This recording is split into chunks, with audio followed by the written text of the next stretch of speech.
Alors, Monsieur le député de Sanguinet, à vous la parole. Merci, Monsieur le Président. Pour environ 14 minutes, si Merci. vous êtes le dernier intervenant de votre formation. Merci, Monsieur le Président. Écoutez, l'histoire du Québec, c'est l'histoire d'un peuple qui a été colonisé, Monsieur le Président. On a d'abord été colonisé par les Français. Évidemment, on est arrivé ici avec la première vague d'immigration. Le Québec était une succursale de la France. Ensuite, à partir de 1763, on est devenu une succursale de l'Angleterre. À la fin du 19e siècle, l'Angleterre s'est tranquillement tassée et est apparu un autre chef de file de l'économie québécoise, l'économie américaine. On a toujours été, dans notre histoire, une succursale des autres peuples, jusqu'en 1960. La Révolution tranquille a mis sur pied un État québécois assez puissant pour faire rayonner le peuple québécois, pour lui donner les rênes de sa destinée, pour faire en sorte que ces gens-là deviennent des décideurs chez eux. Monsieur le Président, c'est un fait. Ils se sont munis, ce peuple-là s'est muni des outils qui leur permettent justement d'acquérir plus de pouvoir économique. On parle de la Caisse de dépôt et de placement. La mission de la Caisse de dépôt et de placement, oui, c'est de protéger les épargnants, mais aussi de développer l'économie québécoise. C'est un outil extraordinaire qu'on a entre nos mains pour justement faire en sorte que le peuple québécois soit un peuple de propriétaires. Ce qu'on note depuis quelques années, c'est que les sièges sociaux disparaissent peu à peu. Nous avons maintenant un gouvernement qui nous avait promis de travailler pour aller à contresens de ce courant-là. Ils nous ont dit ça pendant la campagne électorale. Mais on se rappelle que la campagne électorale, entre les promesses libérales de l'époque et ce qu'on a finalement vu comme action, il y a deux mondes. Ce qu'on a vu, c'est un parti libéral qui ne bouge pas économiquement, qui a attaqué le modèle québécois, qui a fait résonner à l'intérieur du temple étatique des bruits qui veulent son affaissement. C'est ça le Parti libéral, Monsieur le Président. Quand on parle des sièges sociaux actuellement, quand on les voit les laisser partir sans rien dire, c'est tout simplement la lignée libérale qu'ils suivent depuis le mois d'avril 2014, Monsieur le Président. C'est ce qu'on constate. On nous dit qu'il y a des sièges sociaux qui vont s'en aller, mais ne craignez pas, il y aura de la relève. Que font-ils pour la relève de l'entrepreneuriat québécois? Ils ont coupé la politique d'innovation. Aucune politique industrielle digne de ce nom. Ils coupent dans l'éducation, dans nos enfants, dans nos jeunes. Ils coupent les CLD dans les régions. Ils coupent les jambes aux entrepreneurs et ils pensent que c'est comme ça qu'on va remplacer des fleurons qui vont disparaître et qui vont aller sous d'autres cieux, Monsieur le Président. C'est ça l'action économique du Parti libéral. L'immobilisme, c'est ce qu'il nous offre, ce gouvernement-là.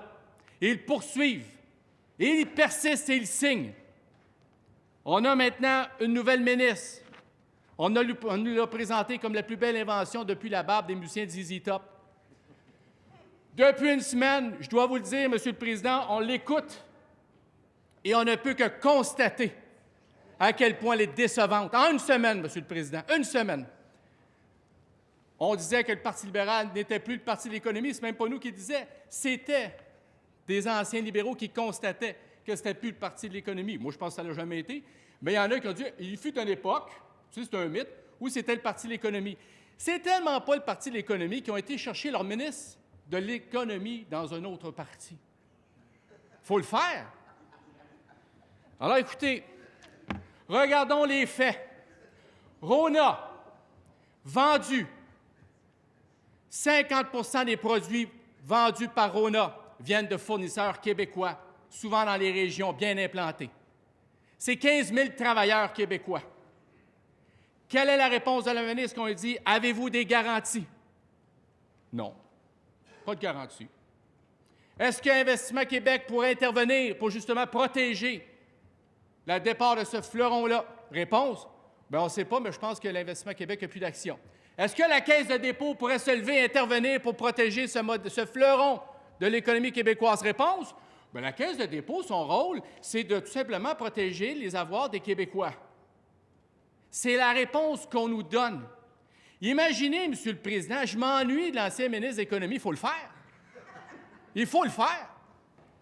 Et elle nous dit, le jour où ça s'est produit, on l'a su, je cite, qu'elle croit que la vente de Rona à des intérêts américains sera bénéfique pour le Québec. Imaginez, c'est cette personne-là qui est en train d'imaginer la politique économique du Québec de demain. Puis elle nous dit des choses comme ça. Et hier, elle nous a dit, elle se contredit en une semaine, personne ne peut se réjouir au Québec de la vente de Rona. En tout cas, elle a finalement pris conscience de ça. Elle ne nous parle pas d'engagement. Elle nous parle d'accompagnement. C'est quoi ça, l'accompagnement? C'est-tu suite au fait qu'un employé de Rona qui perdra sa job dans une région, elle va l'accompagner au bureau de l'assurance-emploi? C'est ça que ça veut dire? Ça veut dire quoi, accompagnement? On peut savoir la définition de ce que c'est? On ne le sait pas. C'est des mots qui roulent bien dans sa bouche, mais qui ne veulent rien dire. Peut-on dessiner l'avenir d'un peuple avec des mots qu'on roule dans notre bouche et qui ne veulent rien dire, M. le Président? C'est ça de planifier l'économie de demain?